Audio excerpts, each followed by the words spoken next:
Chata pod Borišovom z Vyšnej Revice. Je pravdepodobne najdostupnejšia trasa, ako sa dostať na túto chatu vo Veľkej Fatre.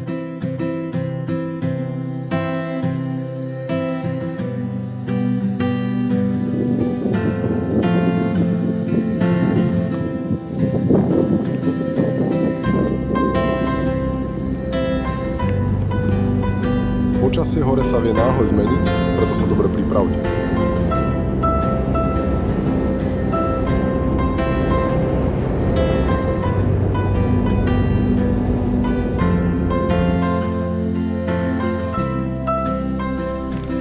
Po príchode na chatu pod Borišovom sa zaslúžene zohrejeme a posilníme miestnym jedlom. Na spiatočnej ceste nás určite prekvapí mnoho zázrakov prírody.